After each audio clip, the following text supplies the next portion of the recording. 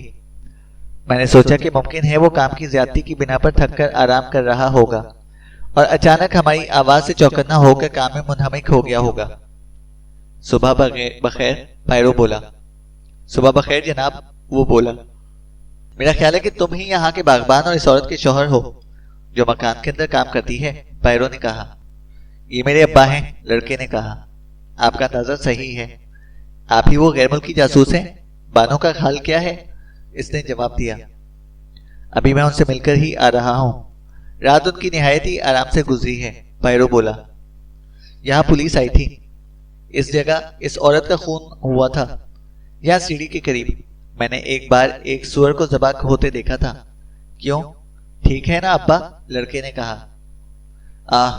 اس کے باپ کی زبان سے جذبات سے آری لہجے میں نکل گیا۔ ابا پہلے سور مارا کرتے تھے اور سور کی ہلاکت کا منظر میں بڑی خوشی سے دیکھا کرتا تھا، لڑکے نے کہا۔ چھوٹے بچے بڑے چاؤ سے سور کو مرتا دیکھتے ہیں، اس نے اس طرح کہا جیسے یہ کوئی فطرت کا اٹل قانون ہے۔ اس عورت کو کسی نے گولی مار دی تھی، اس کا گلا نہیں کاٹا گیا تھا، لڑکا بولا۔ ہم لوگ گھر کی سمت بڑھے اور میں اس شیطان سیرت لڑکے سے چھٹکارا حاصل کر کے خوش تھا۔ پائرو کمرہ نشست میں داخل ہوا، اس کی تمام کھڑکیاں کھلی ہوئی تھیں۔ پائرو نے گھنٹی بجائی اور سیاہ ماتمی لباس پہنے ایلن داخل ہوئی۔ ہمیں دیکھ کر اسے ذرا بھی حیرت نہیں ہوئی۔ پائرو نے اسے بتایا کہ مس نک کی اجازت لے کر مکان کی تلاشی کے لیے آئے ہیں۔ اچھا، وہ بولی۔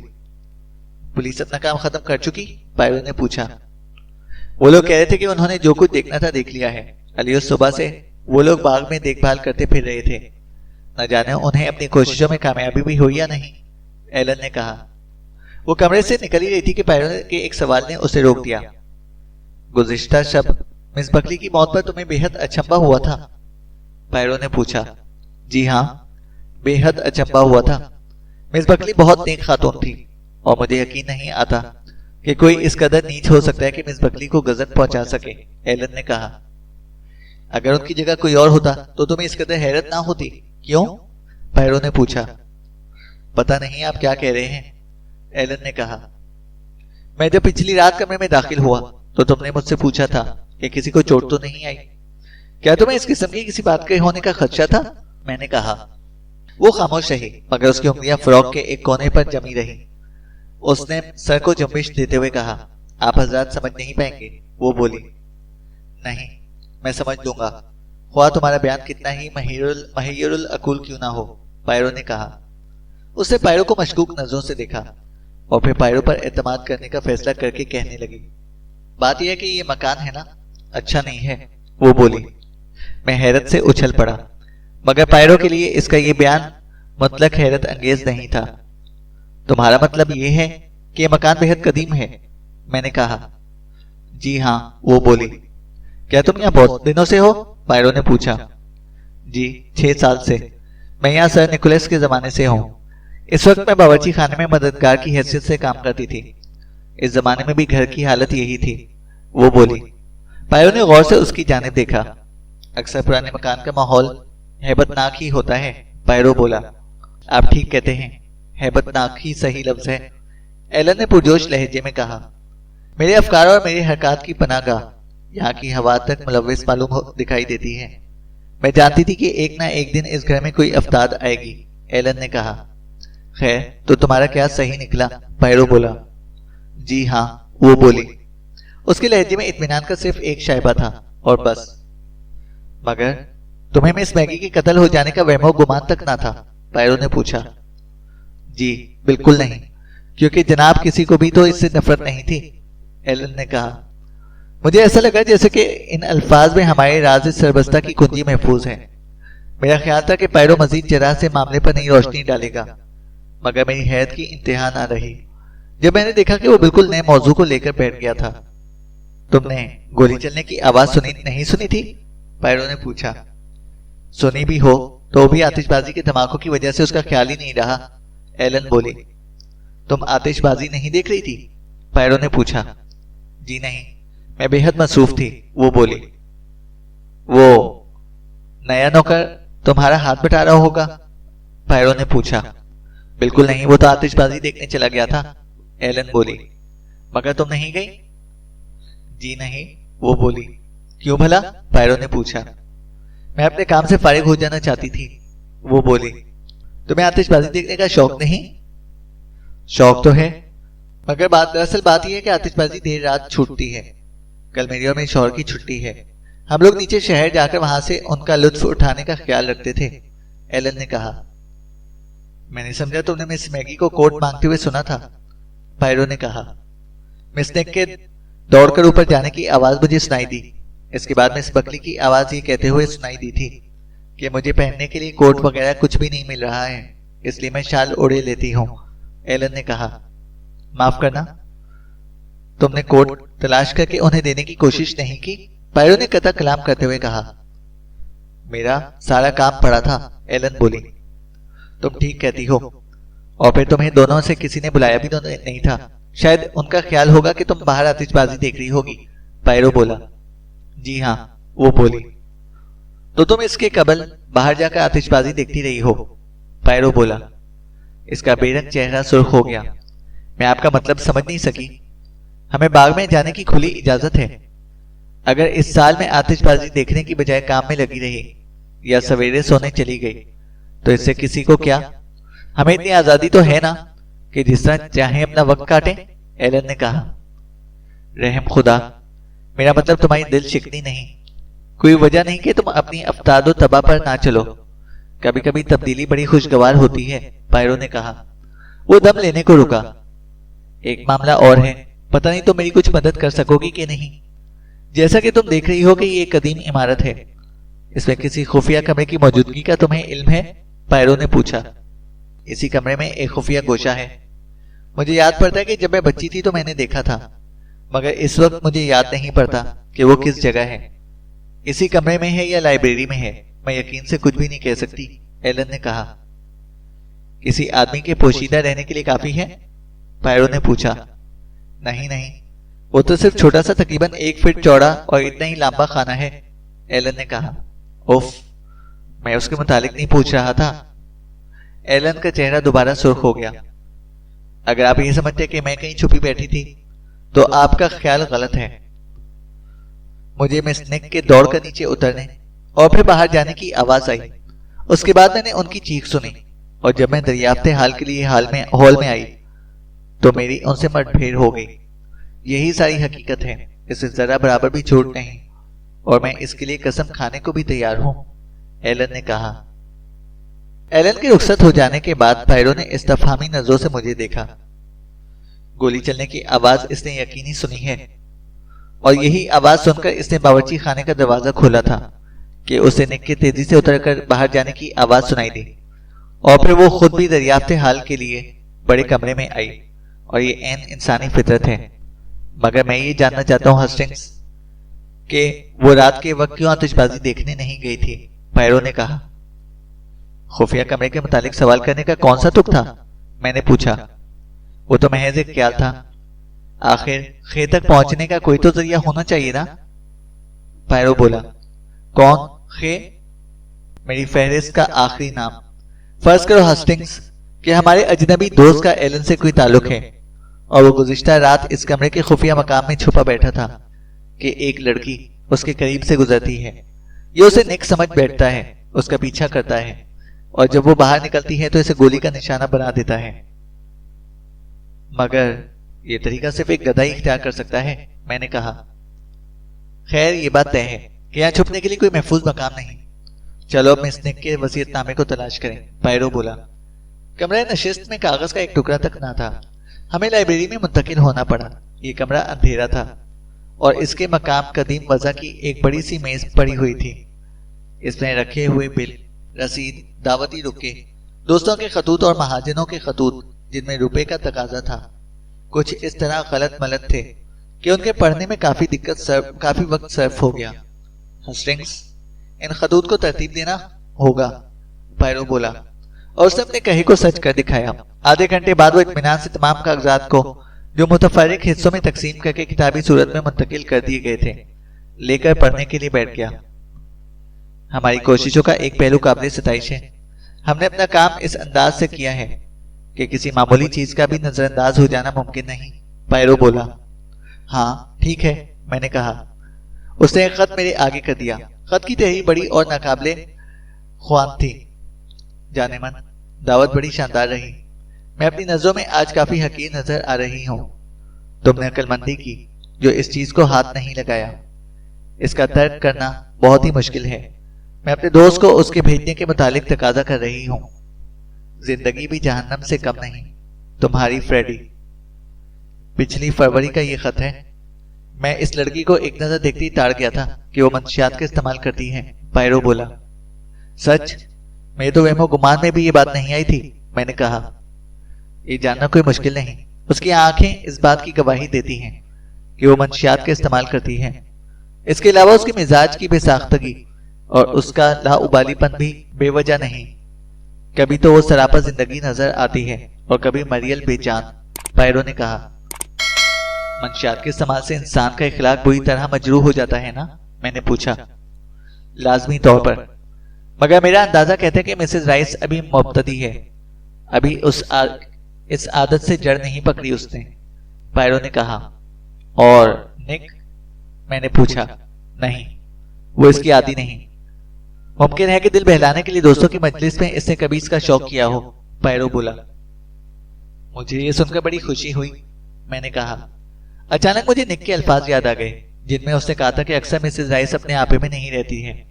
پائرو نے خط کو ہلاتے ہوئے کہا، چلو اب یہاں کچھ بھی نہیں۔ دیکھیں مس نک کے کمرے سے کیا ملتا ہے۔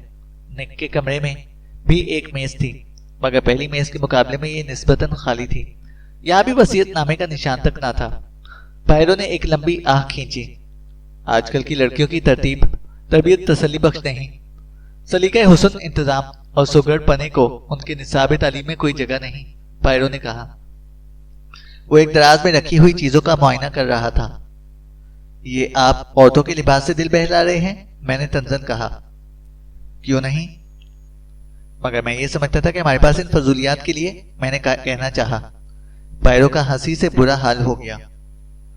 یقیناً میرے معصوم ہسٹنگز، تمہیں ملکہ وکٹوریہ کے عہد میں پیدا ہونا چاہیے تھا، اور مس نک بھی اگر وہ موجود ہوتی تو تم سے یہی کہتی۔ موجودہ دور کی عورتیں اپنے زیریں لباس، انڈر کلوتھ کے متعلق گفتگو تک کرنے میں جھجک محسوس نہیں کرتی۔ روزانہ اپنے ایسے کپڑے ساحل سمندر پر بکھرے پڑے ہوتے ہیں، پھر میں کیوں شرم و حیا کا ڈھونگ رچاؤں، پائرو نے کہا۔ میرا خیال ہے کہ تمہاری موجودہ روش بالکل بیجا ہے، میں بولا۔ عقل کے ناخن لو میرے پیارے دوست۔ تم صاف دیکھ رہے ہو کہ مس نک اپنے خزانے کو بند کر کے نہیں رکھتی۔ اگر اس سے کسی چیز کو چھپانے کی ضرورت پیش آئی تو وہ اسے کہاں چھپاتی؟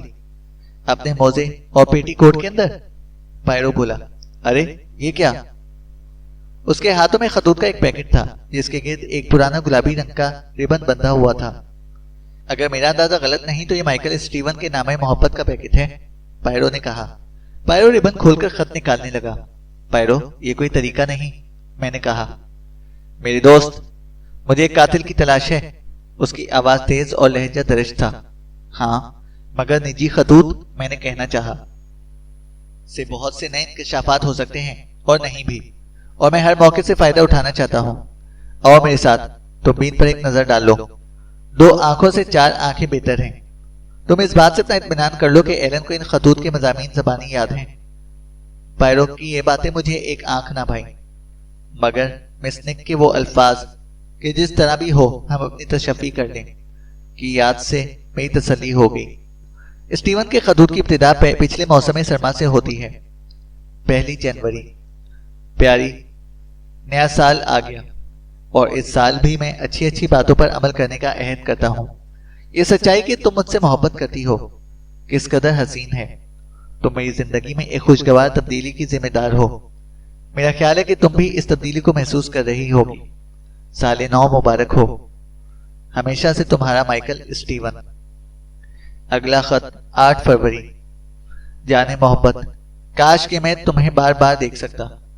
یہ سب باتیں کس قدر واہیات ہیں، کیوں ہے نا؟ میں اس پردہ پوشی سے عاجز آ گیا ہوں، مگر میں اپنی مجبوری تم پر ظاہر کر چکا ہوں.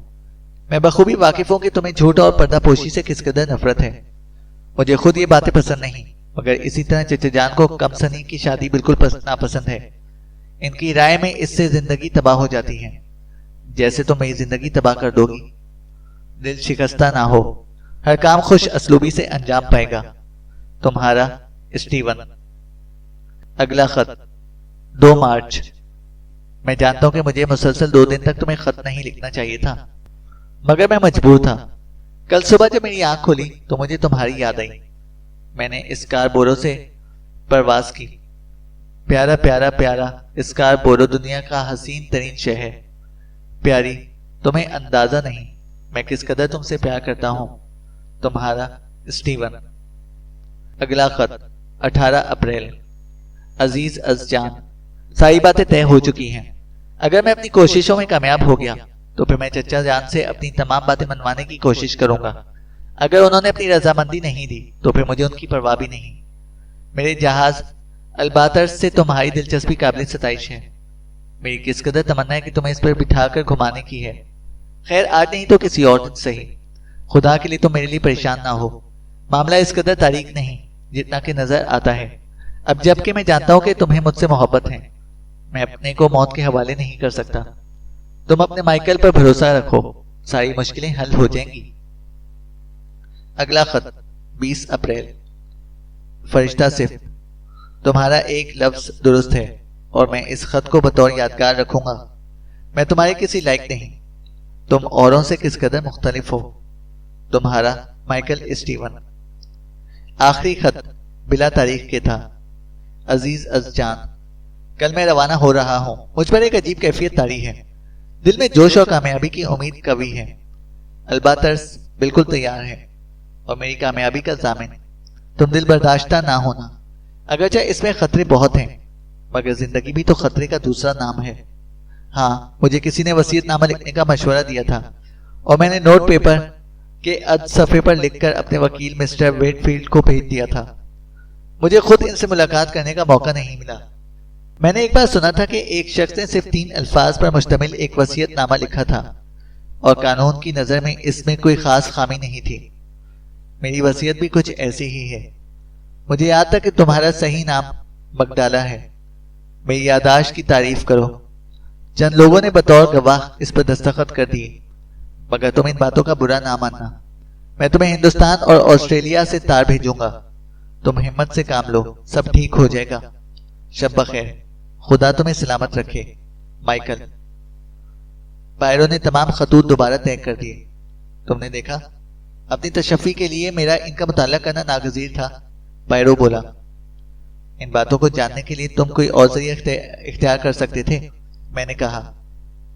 نہیں پیارے، اس کے سوا کوئی اور راستہ نہیں تھا، اور اب ہمارے پاس نہایت قیمتی معلومات مہیا ہو گئی ہیں. پائرو کہا. کیا؟ میں نے پوچھا. ہم جانتے ہیں کہ اسٹیون کی وصیت مس نک کے حق میں ہے اور تحریری طور پر محفوظ ہے، اور یہ حقیقت ہر اس شخص پر آشکارا ہو جائے گی جس نے بھی ان خطوط کو پڑھا ہے. اور جب خطوط اس طرح سے لاپرواہی سے رکھے جائیں گے تو انہیں کوئی بھی پڑھ سکتا ہے. پائرو بولا. ایلن؟ میں نے کہا. یقیناً میں کہوں گا. میں اس پر واپسی کے وقت ایک تجربہ کروں گا. پائرو بولا. وصیت نامے کا تو کوئی پتہ نہیں. میں نے کہا. ہاں، یہ عجیب بات ہے، مگر ممکن ہے کہ کسی الماری میں پڑا ہوا مل جائے یا پھر کسی پھولدان کے اندر ہو. ہمیں چاہیے کہ مس نک کے حافظے کو درست کرنے میں اس کی مدد کریں. خیر اب یہاں کسی مزید انکشاف کی ضرورت ممکن نہیں. پائرو نے کہا. جب ہم لوگ نیچے آ رہے تھے اس وقت ایلن بڑے کمرے کی صفائی کر رہی تھی. پائرو نے نرمی سے اسے سلام کیا، اور جب ہم لوگ دروازے کے قریب پہنچے تو پائرو نے پلٹ کر اس سے پوچھا. تم شاید جانتی ہو کہ مس نک کی ہواباز مائیکل اسٹیون سے منگنی ہو چکی ہے. پائرو نے کہا تو ایلن آنکھ پھاڑے دیکھتی رہی. کیا اس سے جس کے نام سے اخبار بھرا پڑا ہے؟ ایلن نے کہا. ہاں. پائرو بولا. میں بالکل بے خبر ہوں، ایلن بولی۔ اس کے چہرے پر حیرت کے نقوش بالکل مکمل تھے۔ میں نے باہر آ کر کہا، ہاں، ایسا لگا جیسے سچ مچ اس سے تعجب ہوا ہو۔